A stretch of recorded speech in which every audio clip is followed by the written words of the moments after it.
All right, welcome to my YouTube channel PS classes. आज हम लोग बात करेंगे बुद्ध धर्म के बारे में। तो बुद्ध धर्म के बारे में सबसे पहले हम लोग एक बुद्ध के कोटेशन से आज शुरुआत करेंगे कि nothing is permanent except change. कुछ भी परमानेंट नहीं है चेंज के सिवा, इसलिए हमेशा आदमी को परिवर्तनशील रहना चाहिए। और आज हम लोग बात करेंगे बेसिकली बौद्ध धर्म के बारे में, महात्मा बुद्ध के बारे में। तो चलिए आइए शुरू करते हैं। बौद्ध धर्म के संस्थापक आप लोग जानते ही हैं, महात्मा बुद्ध। बुद्ध का अर्थ प्रकाशमान या जागृत। इनके महात्मा बुद्ध के पिता का नाम शुद्धोधन कपिलवस्तु के शाक्यों के गणराजा थे। बुद्ध का जन्म शाक्यों की राजधानी कपिलवस्तु के समीप लुम्बिनी में 563 ईसा पूर्व में हुआ। माता महामाया देवी कोलीय गणराज की राजकुमारी थीं। इनका जन्म के 7वें दिन ही इनकी माता की मृत्यु हो गई। तत्पश्चात इनका पालन पोषण इनकी मौसी प्रजापति गौतमी ने किया। गौतम बुद्ध के बचपन का नाम सिद्धार्थ था। 16 वर्ष की अवस्था में सिद्धार्थ का विवाह शाक्य कुल की कन्या यशोधरा से हुआ। सिद्धार्थ से यशोधरा को एक पुत्र हुआ जिसका नाम राहुल था। तो उनकी शादी हुई थी 16 वर्ष की अवस्था में। उनका नाम उस वक्त सिद्धार्थ था। शाक्य कुल की कन्या यशोधरा से उनका विवाह हुआ। एक पुत्र भी पैदा हुआ जिसका नाम राहुल था। यहाँ तक तो हम लोग सब लोग जानते हैं, लेकिन एक बहुत ही रोचक घटना है इनके जीवन से जुड़ी हुई, उसके बारे में हम लोग जानते हैं। ये गौतम बुद्ध के जीवन संबंधी 4 दृश्य अत्यंत प्रसिद्ध हैं, जिन्हें देखकर उनके मन में वैराग्य उत्पन्न हुआ। वृद्ध व्यक्ति, एक बीमार व्यक्ति, एक मृत व्यक्ति और एक सन्यासी जो प्रसन्न मुद्रा में था। ये 4 दृश्य देखकर उनके मन में वैराग्य उत्पन्न हुआ। बौद्ध धर्म के कुछ प्रतीक हैं, बहुत इम्पोर्टेंट हैं, जैसे उनके जन्म से रिलेटेड कमल व साढ़, गृह त्याग से रिलेटेड घोड़ा, ज्ञान से रिलेटेड पीपल बोधि वृक्ष, निर्वाण से रिलेटेड पद चिन्ह, मृत्यु महापरिनिर्वाण से रिलेटेड स्तूप। तो ये थे कुछ उनके जीवन के बहुत इम्पोर्टेंट प्रतीक। अब हम लोग देखेंगे उनके बारे में, जो धर्म चक्र प्रवर्तन हुआ था, और एक कहानी जो आखिर वो बुद्ध कहे क्यों गए। उनका नाम तो सिद्धार्थ था, उनका नाम बुद्ध कैसे पड़ा। तो गौतम ज्ञान प्राप्ति के लिए गया बिहार में निरंजना नदी के तट पर पीपल वृक्ष बोधि वृक्ष के नीचे दृढ़ निश्चय के साथ अपनी समाधि लगाई कि ज्ञान प्राप्ति न होने तक समाधि भंग न करेंगे। तभी मार के नेतृत्व में अनेक पैशाचिक तृष्णाओं ने उनकी समाधि भंग करने की चेष्टा की। मार एक राक्षस, कामदेव रूपी राक्षस था, जो कि बहुत सारे पिशाचों को लेकर उनकी जो आध्यात्मिक तृष्णा थी उसको मिटाने के लिए, समाधि भंग करने के लिए चेष्टा से वो उन पर आक्रमण किए। किंतु गौतम निश्चल और अडिग रहे। 8वें दिन उन्हें ज्ञान की प्राप्ति हुई और वे बुद्ध कहलाए। तो इस तरह से उनका नाम बुद्ध पड़ा। अब धर्म चक्र प्रवर्तन उरुवेला वर्तमान जो कि बोधगया में है। बुद्ध सारनाथ आए, यहाँ पर 5 ब्राह्मण सन्यासियों को अपना प्रथम उपदेश दिया, जिसे बौद्ध धर्म में धर्म चक्र प्रवर्तन के नाम से जाना जाता है।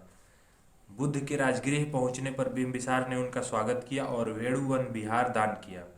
राजगृह में ही सारिपुत्र, महामोदगलायन, उपाली, अभय आदि इनके शिष्य बने। ज्ञान प्राप्ति के 20वें वर्ष बुद्ध श्रावस्ती पहुँचे तथा वहाँ अंगुलीमाल नामक डाकू को अपना शिष्य बनाया। तो ये भी कहानी बहुत फेमस है, अंगुलीमाल की। महापरिनिर्वाण महात्मा बुद्ध अपने जीवन के अंतिम पड़ाव में हिरण्यवती नदी के तट पर अपने शिष्य चुंद के यहाँ शुकरमाद भोज सामग्री खाई और अतिसार रोग से पीड़ित हो गए। यहीं पर 483 ईसा पूर्व में 80 वर्ष की आयु में इनकी मृत्यु हो गई। इसे बौद्ध परंपरा में महापरिनिर्वाण के नाम से जाना जाता है।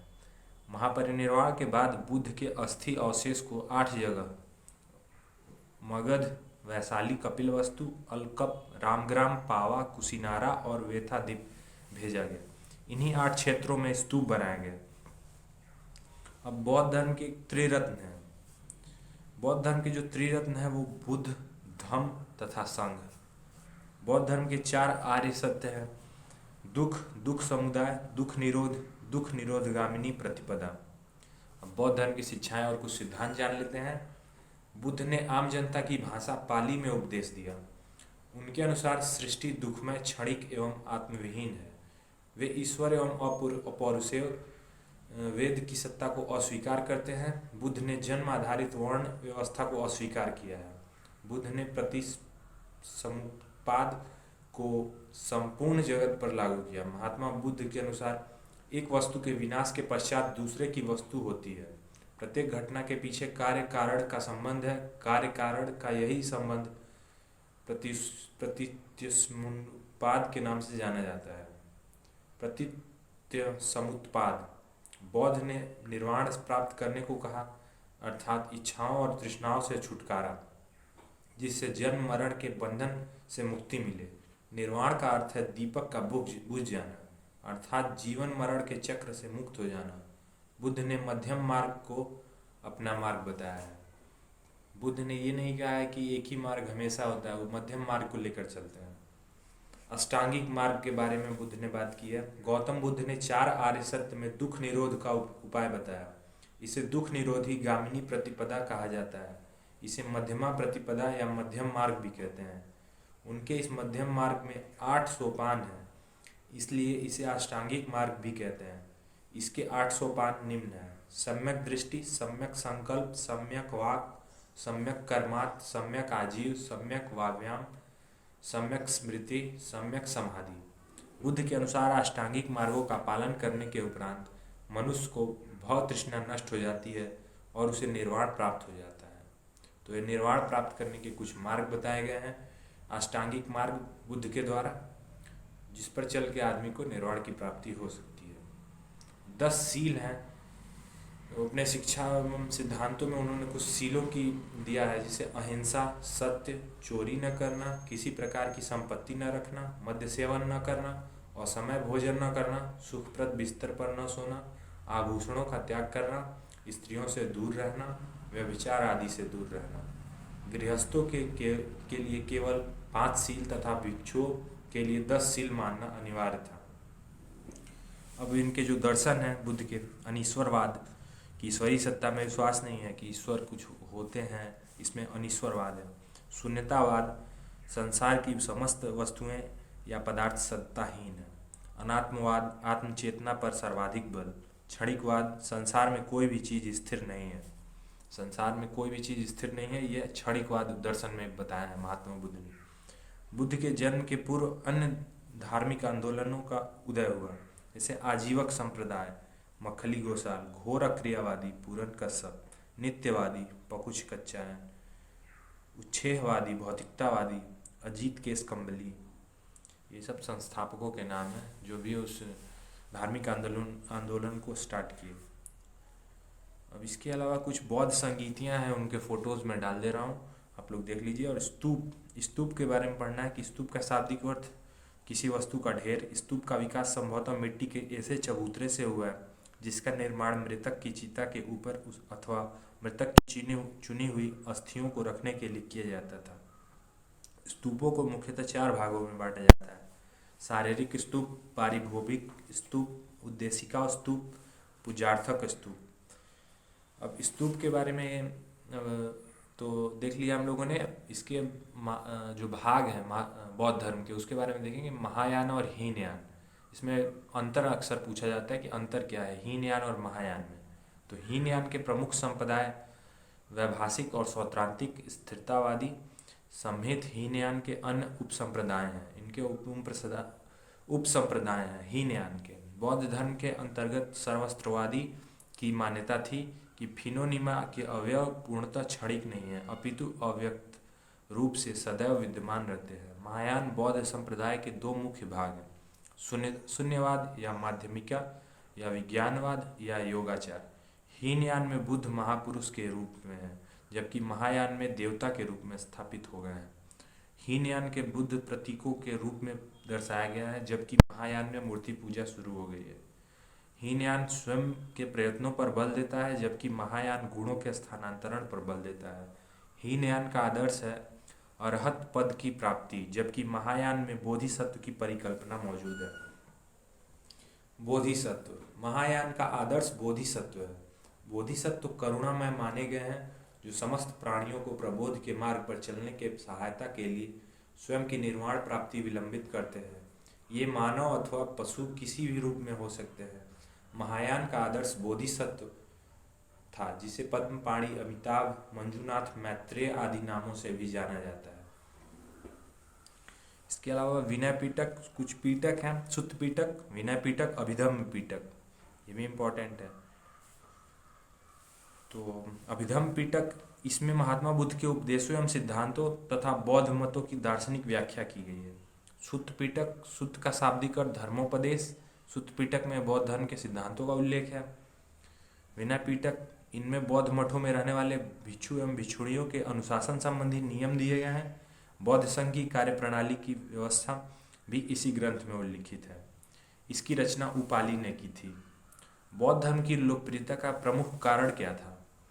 तो जटिल दार्शनिक वाद विवाद का न होना, लोक भाषा पाली में उपदेश देना, बौद्ध धर्म को राजकीय संरक्षण प्राप्त होना, सामाजिक समानता का सिद्धांत, बौद्ध धर्म का लचीलापन, इससे मध्यम मार्ग का रास्ता बताया गया था। समय समय पर बौद्ध संगीतियों का आयोजन। बौद्ध धर्म के, अब इसके बाद पतन के क्या कारण थे? प्रमुख बिंदु, बौद्ध धर्म के ब्राह्मणवादी क्रियाकलापों का समावेश हो गया, क्योंकि बुद्ध को ब्राह्मणों ने विष्णु का अवतार मानकर वैष्णव धर्म में समाहित कर लिया, अतः बौद्ध धर्म ने अपनी विशिष्ट पहचान खो दी। बौद्ध धर्म में कर्मकांडों का प्रारंभ होना, बौद्ध भिक्षुओं का आम लोगों से दूर रहना, पाली भाषा त्याग कर संस्कृत को अपनाना, बौद्ध मठ एवं विहार कुरीतियों के केंद्र बन गए। बौद्ध मठों में अत्यधिक धन संचय होने के कारण यह आक्रमणकारियों का भी शिकार हुआ। शैव धर्म से बौद्ध धर्म की प्रतिद्वंदिता हुई। बंगाल के शैव शासक शशांक ने बोध गया के बोधि वृक्ष को कटवा दिया। ये भी था, कंपैरिजन होने लगा शैव धर्म से बोधि धर्म का, बौद्ध धर्म का, इस वजह से भी इसका पतन हुआ। तो ये थे कुछ मुख्य बिंदु। अब इसके अलावा कुछ प्रश्न है जो आप जवाब दे सकते हैं, जैसे कि महान धार्मिक घटना महामस्तकाभिषेक निम्नलिखित में से किससे संबंधित है? ऑप्शन है बाहुबली, बुद्ध, महावीर, नटराज। महामस्तकाभिषेक घटना किससे संबंधित है? तो बाहुबली। बुद्ध ने अपना प्रथम उपदेश कहाँ दिया था? तो ये भी बहुत इंपॉर्टेंट क्वेश्चन है, ये अक्सर एग्जाम से में पूछा जाता है। बुद्ध ने अपना पहला उपदेश सारनाथ में दिया था। महात्मा बुद्ध ने अपना पहला धर्म चक्र परिवर्तन किस स्थान पर दिया? तो बुद्ध ने अपना पहला धर्म चक्र परिवर्तन सारनाथ में दिया।